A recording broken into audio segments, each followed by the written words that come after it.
Hello friends, स्वागत है आप सभी का स्पर्श पीएससी एजुकेशन सेंटर के इस ऑनलाइन चैनल पर। आज की क्लास में हम लोग अभी जो अध्याय हमने प्रारंभ किया था हिंदी का विकास एवं वर्गीकरण, तो आज के अध्याय में हम हिंदी का वर्गीकरण अध्ययन करने वाले हैं। लास्ट क्लास में हमने हिंदी के विकास को बहुत अच्छे से समझा था और वहाँ पर हमने देखा था कि किस प्रकार से देववाड़ी संस्कृत से हिंदी जो है परिष्कृत भाषा के रूप में हमारे समक्ष प्रस्तुत हुई। बाद में उसे मानक भाषा हिंदी के रूप में हमने अपनाया। यह राजभाषा हिंदी भी कहलाती है और ये राष्ट्रभाषा मानी जाती है। ठीक है, राष्ट्रभाषा है नहीं, मानी जाती है, परंतु संवैधानिक रूप से इसे राजभाषा घोषित किया गया है। तो दोस्तों, आज हम लोग हिंदी का वर्गीकरण देखेंगे और हिंदी के वर्गीकरण के झलक को समझने के लिए आवश्यक था कि हम अपभ्रंश भाषाओं को बहुत अच्छे समझे और हम समझ चुके हैं। तो अब पूरे के पूरे हिंदी जहाँ पर बोली जाती है तो उन हिंदी भाषी राज्यों का भी हम लोग क्या करने वाले हैं, थोड़ा सा उनको देखते हुए इसका वर्गीकरण देखने वाले हैं। चलिए दोस्तों, प्रारंभ करते हैं हम लोग हिंदी के वर्गीकरण को।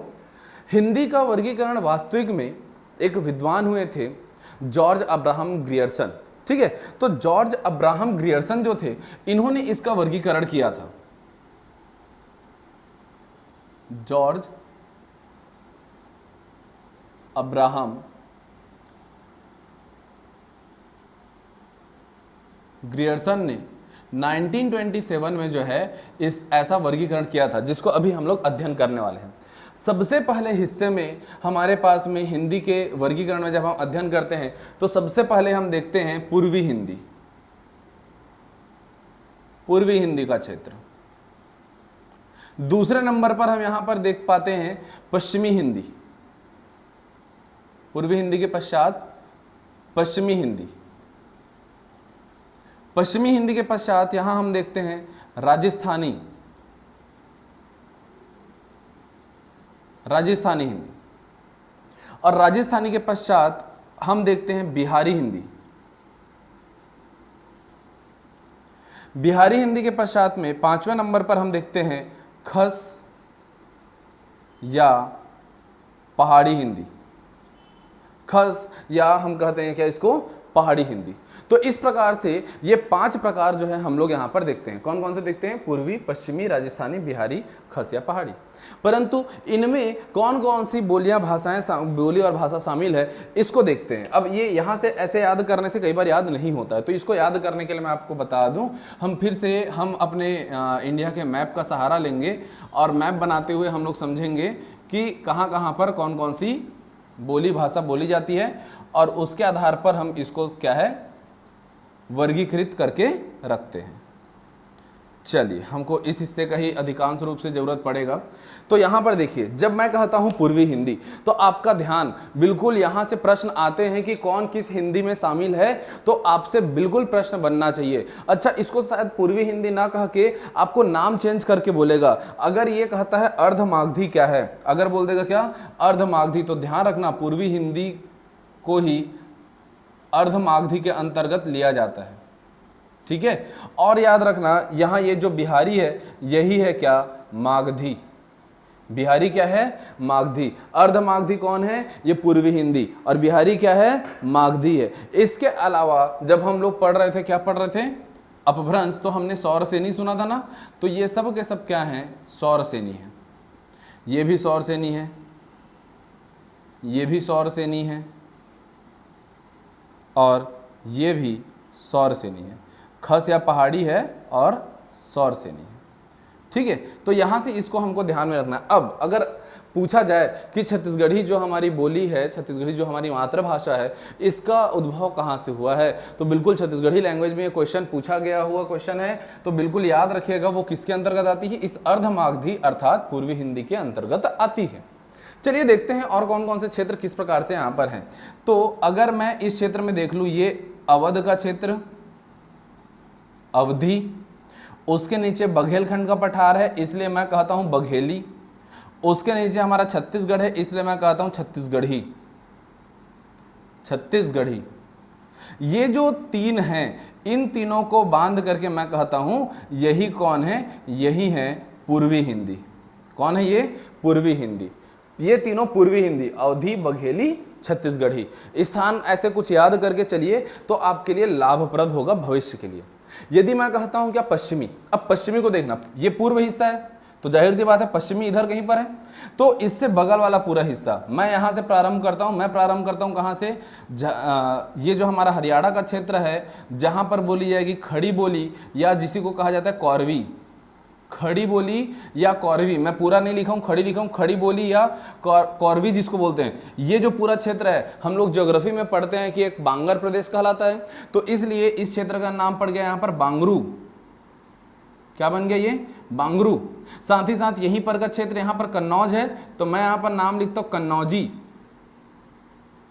ठीक है, ये हमारा हो गया क्या, कन्नौजी। कन्नौजी के अलावा यहीं पर मथुरा के क्षेत्र में बोला जाता है ब्रज भाषा। साथ ही साथ में बुंदेलखंड के पठार के नाम से मैं यहां पर लिख देता हूं क्या, बुंदेली। तो ये जितने भी हुए कौन कौन से हो गए, खड़ी बोली अर्थात कौरवी, और साथ में बांगरू, कन्नौजी, ब्रजभाषा, बुंदेली, इन्हीं को मिला करके हम कहते हैं क्या, पश्चिमी हिंदी। अब देखो यहां से आपको डायग्राम से ये सब चीज क्लियर होते जाना चाहिए। ठीक है, तो पश्चिमी हिंदी में कौन कौन सा हिस्सा आ जाएगा, पश्चिमी हिंदी में ये सारे हिस्से आ जाएंगे, पूरा का पूरा हम देख रहे हैं क्या, हरियाणा, उत्तर प्रदेश का कुछ क्षेत्र, मध्य प्रदेश का कुछ क्षेत्र। इसके बाद मैं आता हूं कहा राजस्थानी। अब राजस्थानी नाम से वो आप क्लियर कर लोगे इसको कि राजस्थान थोड़ा सा गुजरात या मध्य प्रदेश के इस क्षेत्र के हिस्से क्या कहेंगे हम लोग, राजस्थानी का, राजस्थानी भाषा के अंतर्गत हम लेकर के आएंगे, राजस्थानी हिंदी के अंतर्गत लेकर के आएंगे। तो राजस्थान में देखो सबसे पहले जहां पर आपको डाउट हो सकता है मैं उसको पहले लिख दूं, यहां पर आपको लिखना है किसको, मालवी को, मालवा का पठार। मालवा का पठार से याद रखिएगा क्या, मालवी। मालवी के अलावा यहां पर याद रखना, यहां से मेवाती, मारवाड़ी, गुंडारी, क्या क्या कहा मैंने, मालवी, मारवाड़ी, मेवाती, गुंडारी। इसके अलावा यहां पर जयपुरी, खाड़ोती, जयपुरी, खाड़ोती, इसके अलावा झाड़साही, झाड़साही, निमाड़ी, एक जनजाति पाई जाती है यहां भील, तो उससे रिलेटेड भीली। ठीक है, चलो इतना काफी है, इतना काफी है, इतना ही जान लो। देख लो यहां पर क्या क्या है, फिर से मैं बता रहा हूं, देखो ऊपर चालू करेंगे, गुंडारी, भीली, फिर निमाड़ी, जयपुरी, मेवाती, खाड़ोती, मारवाड़ी और झाड़साही और मालवी। ये जो पूरा का पूरा क्षेत्र है, ये क्षेत्र, ये लोग क्या कहलाते हैं, ये सब मिलकर के कहलाते हैं यहां पर राजस्थानी हिंदी। ये है राजस्थानी। ठीक है, चलिए ये क्षेत्र हो गया। उसके बाद हम क्या देखते हैं अगला, बिहारी। तो बिहारी में देखते हैं बिहारी में क्या क्या मिलता है, इसको थोड़ा सा अध्ययन कर लेते हैं। बिहारी में शामिल हो जाएगा आपका ये मागधी वाला क्षेत्र है, ये वाला क्षेत्र है। तो यहां पर हम लोग देखते हैं बिहारी के लिए ऊपर में मैथिली, देखिए देखिए यहां ध्यान से, ये तीन को हमको ध्यान से देखना है। यहां पर क्या क्या हो गया, यहां पर मैथिली, मैथिली के बाद में मागधी और भोजपुरी। ये जो आप देख रहे हो ये थोड़ा सा कोलकाता का एरिया, पश्चिम बंगाल का एरिया हो गया है, लेकिन आप इसको थोड़ा सा इधर खिसका के बना लीजिएगा। कहां पर बना लेंगे, थोड़ा सा नेपाल टच करते हुए बिहार में मैथिली, फिर उसके बाद में बिहार में ही बना लीजिएगा क्या, मागधी, और उसके नीचे झारखंड एरिया में बना लीजिएगा क्या, भोजपुरी। इस तरीके से इसको बनाइएगा। ये क्या कहलाती है, बिहारी हिंदी कहलाती है। कौन सी हिंदी कहलाती है, बिहारी हिंदी कहलाती है ना। बांग्ला वांग्ला क्षेत्र मत ले लेना है ना, थोड़ा सा इधर खिसका लीजिएगा आप लोग। चलिए अब ऊपर में हम लोग देखते हैं क्या, पहाड़ी। तो पहाड़ी में हम लोग क्या क्या लेंगे, पहाड़ी में ऊपर में लेंगे ये वाला क्षेत्र जो हिमाचल प्रदेश का क्षेत्र है, इसके लिए हम ले लेते हैं यहां पर हिमांचली, हिमांचली। ठीक है, ओके। उसके बाद फिर ये कुमायूं हिमालय का क्षेत्र है, तो कुमायूं हिमालय के पश्चिमी क्षेत्र को गढ़वाल हिमालय कहते हैं, इसलिए ये हो जाएगा गढ़वाली। और उसके बाद में ये वाला क्षेत्र कुमायूनी। कुमायूं हिमालय के बाद में कौन सा हिमालय आता है, नेपाल हिमालय, नेपाल देश है यहां पर, तो नेपाली। तो ये जो पूरा क्षेत्र है, ये जो क्षेत्र है, ये आ गया किसके अंतर्गत, पहाड़ी या खस के अंतर्गत।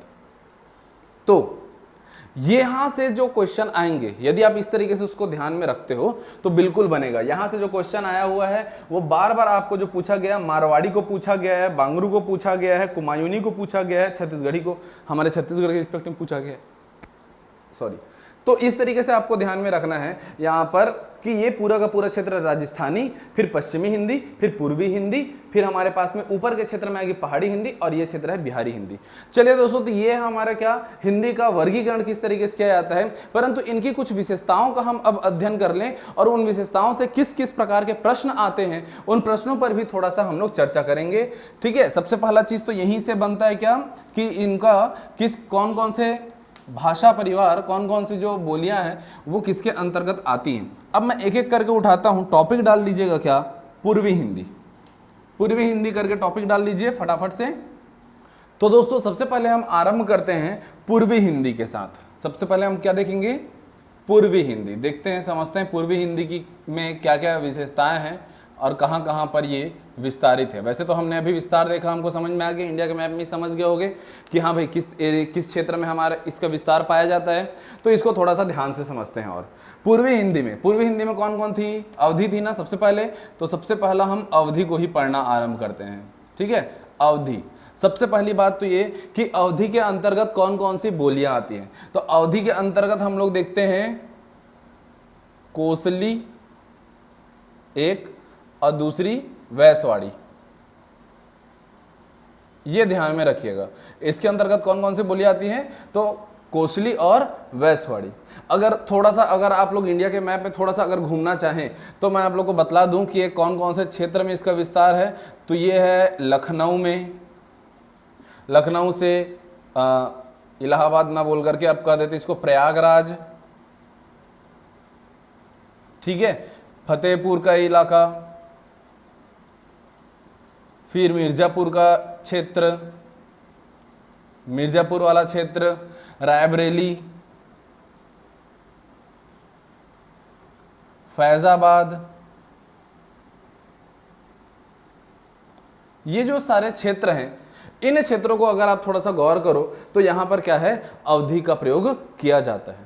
अब यहां पर एक और चीज आता है, ये तो क्षेत्र हो गया, ये कुछ बोलियां हो गई। यहां पर एक और आपको चीज याद रखना है कि इस अवधि में हुए प्रमुख जो हमारे विद्वान जो हुए थे, लेखक जो हुए थे, कुछ जो काव्य शास्त्री हुए थे, जैसे कि आप इनका नाम बहुत अच्छे से जानते हैं, कौन, मलिक मोहम्मद जायसी। मलिक मोहम्मद जायसी साहब, है ना। हमारे तुलसीदास जी भी, है ना, रामचरितमानस अवधि में लिखी गई है, मतलब तुलसीदास भी यहीं के हैं, तुलसीदास भी यहीं के हैं। ठीक है, चल, तो ये सारा चीज है क्या, अवधि के बारे में ऐसी चीजें पूछी जाती। इनकी कुछ विशेषताएं भी हम लोग देख लेते हैं कि किस किस प्रकार का यहाँ पर जो सामान्य जो हिंदी है, जहाँ पर कुछ भाषा का, कुछ शब्दों का, कुछ अक्षरों का कहाँ पर हेर फेर देखने में मिलता है, तो उन बातों को हम लोग समझ लेते हैं। जैसे कि जो हमारी अवधि है ना, अवधि में कभी भी य और व का प्रयोग नहीं किया जाता है, य और व का प्रयोग कम होता है। यहाँ पर य या व के बजाय अ का प्रयोग किया जाता है। जैसे छुअत नहीं होता, यहाँ पर छुअत होता है। क्या होता है, छुअत हो जाता है, छुअत हो जाता है। ठीक है, वैसे ही यहाँ पर ना अड़ा नहीं होता, यहाँ क्या होता है, यहाँ ना होता है। सुनो ना, प्राण जाए पर वचन न जाए। भले हम लोग प्राण लिख देते हैं, लेकिन तुलसीदास जी ने प्राण लिखा था, क्यों, अवधि वाले, प्राण जाए पर वचन न जाए। यहाँ पर य का प्रयोग कई बार ना हो करके य का प्रयोग यहाँ पर ज के रूप में भी किया जाता है। कई बार य का प्रयोग ज के रूप में भी किया जाता है। जैसे यहाँ पर यज्ञ नहीं होता, यहाँ पर यज्ञ कहलाता है। क्या होता है, यज्ञ न कहला के वो क्या कहलाता है, यज्ञ कहलाता है। यहाँ पर व के बजाय कई बार ब का प्रयोग किया जाता है। जैसे कि हम लोग बोलते हैं ना शादी व्याह, वहां पर शादी व्याह ना कह के शादी ब्याह कह दिया जाता है। तो वो हो गया क्या, व के बजाय ब। साथ ही साथ यहाँ पर जैसे हम लोग बोलते हैं ना फल, तो फल ना बोल के यहाँ बोला जाता है फर, ल को र के रूप में प्रयोग किया जाता है। ठीक है, इसके बाद चलिए देखते हैं बघेली। दूसरे नंबर पर हम देख लेते हैं बघेली को। ये बघेली भी यहीं पर है ना। तो बघेली, अब बघेली का अगर हम देखेंगे तो यहाँ पर रिवाई जो है बोली, रेवाड़ी, रिवाई, अर्थात कि ये कौन से क्षेत्र में विस्तारित है, तो ये है रीवा, है ना। उसी क्षेत्र में दामोह का क्षेत्र ले लो, फिर वहां से जबलपुर का क्षेत्र ले लो, और हम लोग नीचे की ओर थोड़ा सा आते हैं तो यहाँ पर मंडला, ठीक है, मंडला का क्षेत्र, बालाघाट का क्षेत्र, ये जो संपूर्ण क्षेत्र है, इन क्षेत्रों में कहा ये क्या है, जो रिवाई है, जो बघेली है, इनका प्रयोग किया जाता है। बघेलखंड का पठार वाला क्षेत्र में इसका प्रयोग किया जाता है।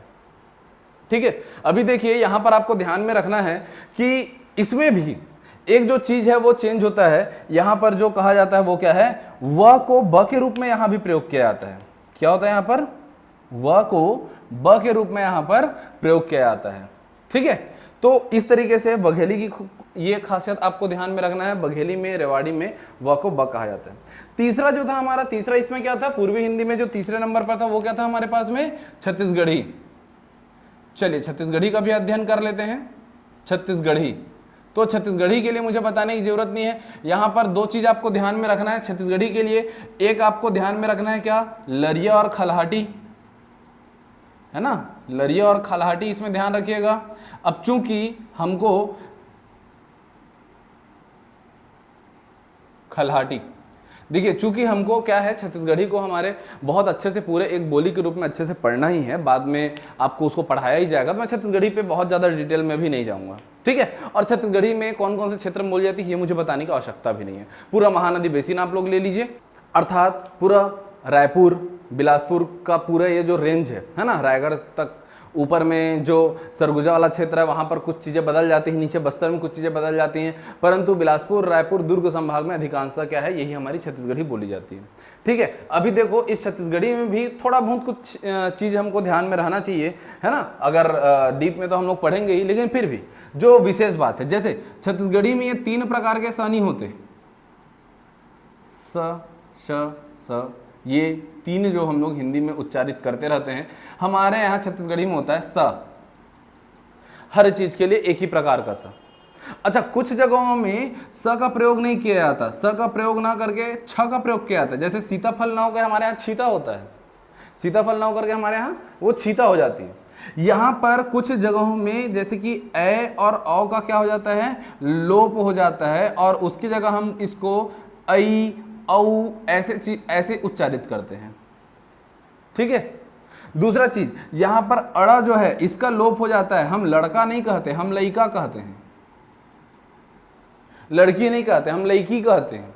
ठीक है, इसके अलावा कभी कभी हम अल्प प्राण का ना महाप्राण कर देते हैं, अल्प प्राण का महाप्राण कर देते हैं, लिख लीजिएगा, अल्प प्राण से हम उसे महाप्राण, जैसे कि कहा जाता है क्या, अधर, अद्धर, कचहरी, कछेरी, तो हम क्या करते हैं, अल्प प्राण का महाप्राण करने भिड़ जाते हैं। तो ये सब चीज हमको ध्यान में रखना है किसके, छत्तीसगढ़ी की विशेषता के रूप में। ठीक है दोस्तों, तो पूर्वी हिंदी में इस तरीके के प्रश्न आपके अगर आते हैं कि कहां पर किस तरीके से चीजें बदलती, कुछ भी चीज यहां से पूछा जा सकता है ना, तुलसीदास जी किससे संबंधित है, अवधि से संबंधित है, ऐसा कुछ पूछा जाता है। छत्तीसगढ़ी के तो जितने भी हमारे पास में साहित्यकार होंगे उन सबको हम लोग बहुत डिटेल में चर्चा करेंगे, तो मैं छत्तीसगढ़ी पे ज्यादा चर्चा नहीं करता हूँ। अगले पे चलिए आइए, अगला हम लोग देखते हैं पूर्वी हिंदी के पश्चात में, अगला हम लोग देख लेते हैं यहाँ पर पश्चिमी हिंदी की ओर बढ़ते हैं। पूर्वी हिंदी के बाद में पश्चिमी हिंदी, पश्चिमी हिंदी में कौन कौन शामिल था, तो ऊपर हम लोग खड़ी बोली से स्टार्ट करेंगे। खड़ी बोली जिसको हम कौरवी भी कहते हैं, जल्दी टॉपिक डाल दीजिए, खड़ी बोली। चलिए देखते हैं पश्चिमी हिंदी में। ठीक है, अगला जो हमारा तो क्या था वह है पश्चिमी हिंदी। तो पश्चिमी हिंदी में कौन कौन शामिल है, पश्चिमी हिंदी में सबसे पहले हम लोग देख लेते हैं किसको, खड़ी बोली को। ठीक है, खड़ी बोली का अध्ययन करते हैं। तो खड़ी बोली में क्या क्या हमको देखने मिलेगा, खड़ी बोली, इसी को कौरवी भी कहते हैं, मैंने कहा था। वास्तव में खड़ी बोली से ही हमारी क्या हिंदी की उत्पत्ति हुई है। यहाँ पर हम लोग लिख लेते हैं कौन कौन सी है, क्या हिंदी या सरहिंदी, या इसी में और शामिल है कौरवी और नागरी, ये सब इसमें शामिल होते हैं, ये सारी बोलियां। अगर इसका बोला जाए क्षेत्र कौन सा क्षेत्र है, तो याद रखिएगा देहरादून का क्षेत्र हमारा मैदानी इलाका, देहरादून का क्षेत्र से लेकर के हम थोड़ा सा और नीचे की ओर आएंगे तो ये मेरठ दिल्ली तक में, मेरठ और दिल्ली जैसे क्षेत्रों में इसी का है क्या प्रभाव है, खड़ी बोली का प्रभाव है। ठीक है, तो यहां पर हमको क्या है, खड़ी बोली देखने को मिलती है इन सारे क्षेत्रों में। इसके अलावा हम यहां पर देख लेते हैं कि कौन कौन सी इसमें कैसे कैसे विशेषताएं पाई जाती हैं। कुछ यहां पर हिंदी के कुछ शब्दों को किस प्रकार का प्रयोग किया जाता है, तो ध्यान से देखना, यहां पर ए और औ जैसे शब्दों का अक्षरों का प्रयोग नहीं होता है। ए और औ ध्वनि का प्रयोग नहीं होता है, बल्कि यहां ए और ओ होता है। ठीक है, और बताओ क्या हालचाल है, तो ये और वाले हैं। ठीक है, यहां उल्टा है, कई जगह हम देखेंगे और देख चुके हैं, अड़ा को ना कहा जाता है, यहां पर क्या है, ना को अड़ा कहा जाता है। अभी हमने देखा था ना अवधि में क्या था, अड़ा को ना कहा जा रहा था, जबकि यहां पर खड़ी बोली में ना को अड़ा कहा जाता है। क्या, पानी नहीं निकालना था बेचारे को, क्या निकालना था, अपने को तो बस पानी निकालना है, किस बेचारे को ढूंढते रहो। यहां पर अड़ा और अढ़ा नहीं होता, यहां पर ढ होता है, यहां बड़ा भाई नहीं होता, यहां बड़ा भाई होता है। ठीक है, तो बड़े भाई बताओ और की हालचाल है, ऐसे हैं ये लोग। ठीक है, तो ये है क्या, खड़ी बोली का ग्रुप। अब जो मैं आपको बताने वाला हूं ये बहुत ज्यादा महत्वपूर्ण है। अगला जो हमारे पास जो बोली है बहुत ही महत्वपूर्ण है, वो है ब्रज।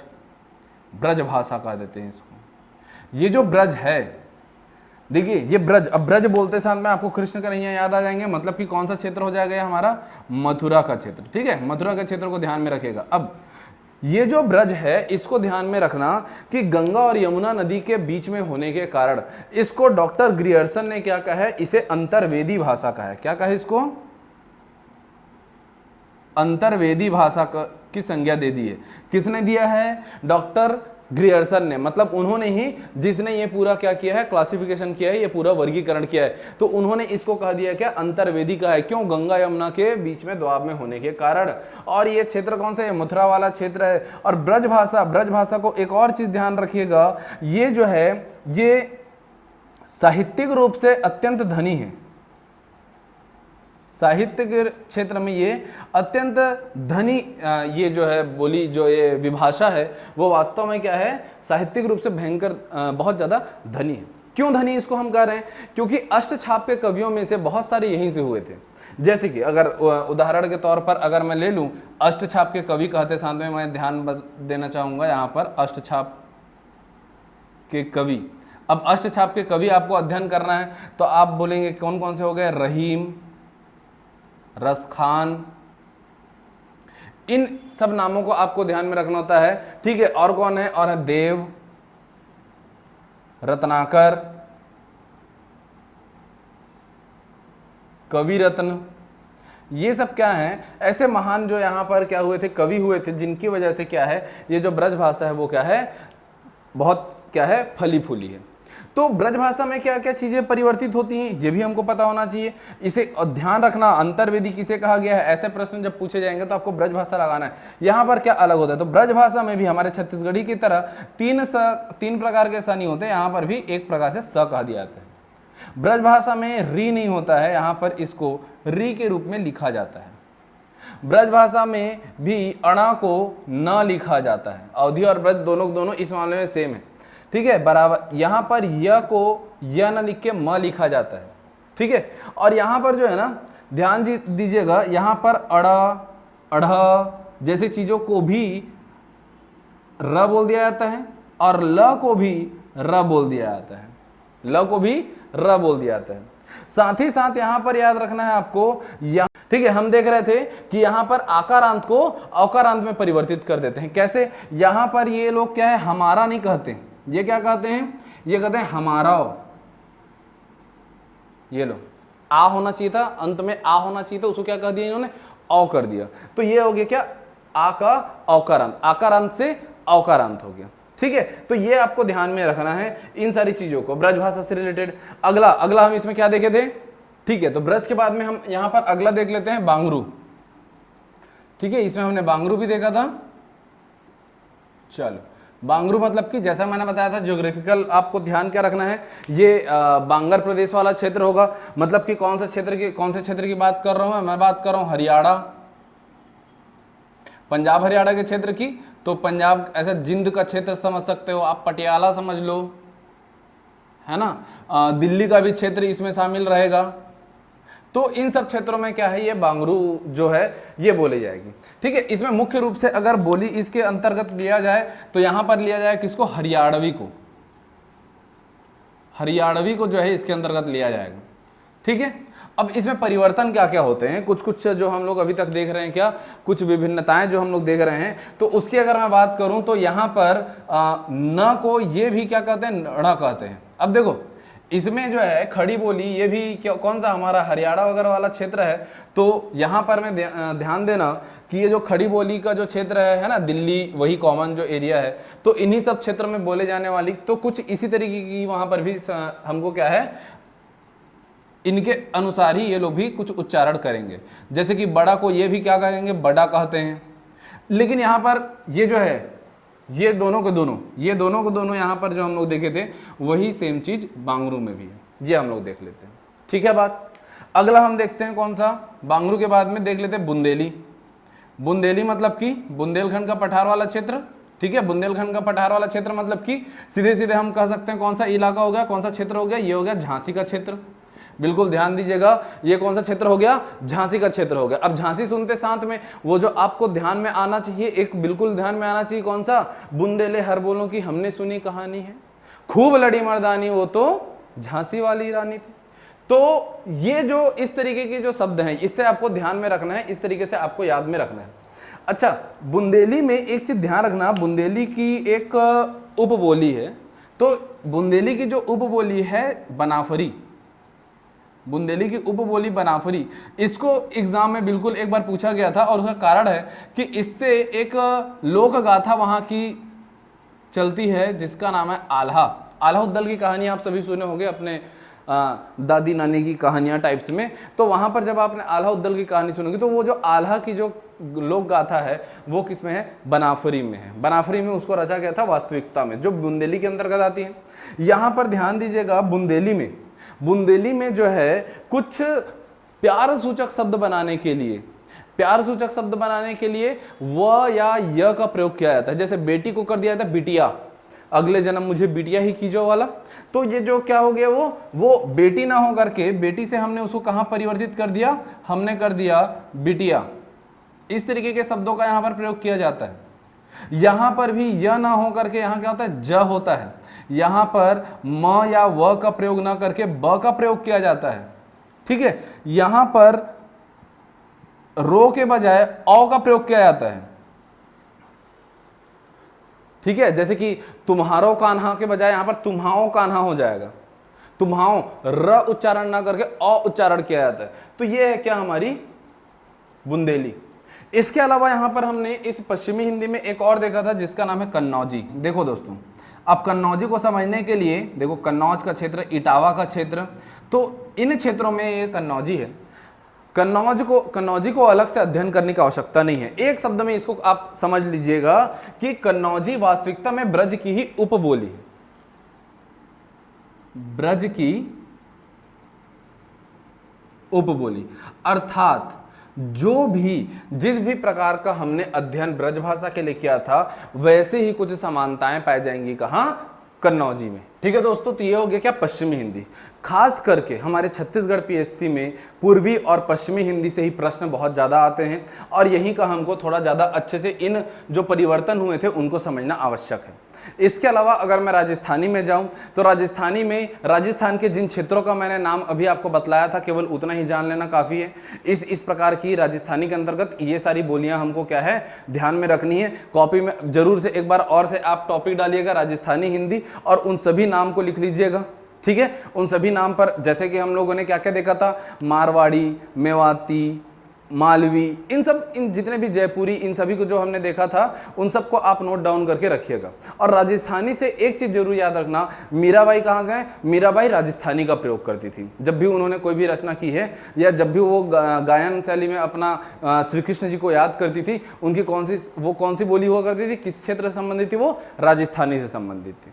ठीक है, अगला हम देखते हैं ये जो पहाड़ी क्षेत्र में, पहाड़ी वास्तव में पहाड़ी अर्थात कौन सी, खस जो है वास्तव में सौर श्रेणी से अपभ्रंशित है। सौर श्रेणी से अपभ्रंशित होने के बाद में वो खस बनी, और ये जो है कहां पर विस्तारित है, ये विस्तारित है थोड़ी देर पहले हमने देखा था कहां पर, हिमाचल प्रदेश का क्षेत्र, फिर थोड़ा सा नीचे ले लो उत्तराखंड का क्षेत्र, अर्थात वहां पर गढ़वाली और कुमायूनी हिमालय के पास में, और फिर नेपाली। तो अगर ये पूरे क्षेत्र में हम लोग देखें तो गढ़वाली और कुमायूनी ये मध्य का क्षेत्र हुआ, तो इस क्षेत्र में कौन सी हमारी पहाड़ी हिंदी, जिसको कि खस भी कहा जाता है। इसके अलावा, इन सब के अलावा एक और था हमारे पास में, कौन सी, बिहारी हिंदी। बिहारी हिंदी में कौन सी आती है, जैसे कि भोजपुरी, भोजपुरी को पूर्वी हिंदी भी कहा जाता है। चलिए, जो अभी नोट डाउन ऐसे करा रहा हूं वो नोट डाउन कर लीजिए कम से कम, क्या है, भोजपुरी को पूर्वी हिंदी भी कहा जाता है। ये क्षेत्र अगर आप भोजपुरी का देखोगे तो बिल्कुल आप इसको नोट डाउन कर सकते हैं, कैसा कि बनारस के क्षेत्र में जो है ना, जौनपुर, गोरखपुर, ये जो क्षेत्र है इसमें ये जो है पाया जाता है। इसके अलावा यहां से प्रश्न नहीं बनते हैं वर्गीकरण से संबंधित, ठीक है। बिहारी में ही दो और भी हमने अध्ययन किया था, एक तो मगधी को भी अध्ययन किया था, और क्या, कौन सा, मगही को और मैथिली को, ठीक है। तो ये जो पूरा का पूरा आपका हिंदी का जो वर्गीकरण था, हिंदी के वर्गीकरण से जहां से ज्यादा क्वेश्चन आने हैं मैंने उसी को ज्यादा हाईलाइट करा है। राजस्थानी में, बिहारी में और पहाड़ी में उतने ज़्यादा प्रश्न नहीं बनते हैं, और वहाँ से बहुत ज़्यादा डेप्थ में हमको जानने की जरूरत नहीं है। छत्तीसगढ़ पीएससी में वहाँ से नहीं आना है क्वेश्चन, तो बिल्कुल आप केवल जो हम मैप के अनुसार जो हमने याद किया था कौन कौन सा शामिल है, केवल उतना याद करके चलें, ठीक है दोस्तों। तो ये हिंदी का वर्गीकरण। अब तुरंत हम लोग आगे पढ़ लेते हैं कौन सा, लिपि को। भारत में जो हमारी जो हिंदी भाषा है, हिंदी भाषा, इसके अलावा, हिंदी के अलावा भी वैसे बहुत सारे जगहों में क्या है, देवनागरी को अपनाया गया है। तो जैसे हमने हिंदी भाषा के विकास को समझा, वैसे ही देवनागरी लिपि को भी समझ लेते हैं कि क्यों उसे देवनागरी लिपि कहा जाता है, इस बारे में चर्चा करते हैं। तो दोस्तों, अभी तक हमने हिंदी भाषा के विकास को और इसके वर्गीकरण को समझा। आइए अब हम समझते हैं क्या, लिपि के विकास के बारे में, ठीक है। लिपि क्या होते हैं, तो किसी भी भाषा के लिखने की शैली ही क्या कहलाती है, लिपि कहलाती है। हम हिंदी भाषा का प्रयोग करते हैं, परंतु हम कौन से लिपि का उपयोग करते हैं, तो हम देवनागरी लिपि का उपयोग करते हैं। देवनागरी लिपि जो कि देववाड़ी संस्कृत के द्वारा भी प्रयोग की जाती है, जिसका जन्म देव स्थली काशी में हुआ है, इसीलिए वह देवनागरी लिपि कहलाती है। तो देवनागरी लिपि भाई कैसे उसकी उत्पत्ति हुई, कैसे कैसे चरणबद्ध तरीके से हम देवनागरी लिपि तक पहुंचे, इन चरणों पर एक बार विचार करते हैं, ठीक है। अगर पूछा जाए हिंदी भाषा के लिए कौन सी लिपि का प्रयोग किया जाता है, तो देवनागरी होगी, और उसी देवनागरी तक पहुंचने का अभी हम लोग एक मार्ग बनाते हैं। इस मार्ग में सबसे पहले संपूर्ण भारत में पहले ब्राह्मी लिपि का प्रयोग किया जाता था। कौन सी लिपि का, ब्राह्मी लिपि का। संपूर्ण भारत में सबसे ज्यादा जो है ब्राह्मी लिपि का प्रयोग किया जाता था। समयानुसार ये जो ब्राह्मी लिपि है यह दो भागों में बदल गई। तीसरी सदी में यह सब प्रयोग किया जाता था, ये जो है उत्तरी ब्राह्मी और दक्षिणी ब्राह्मी में बदल गई।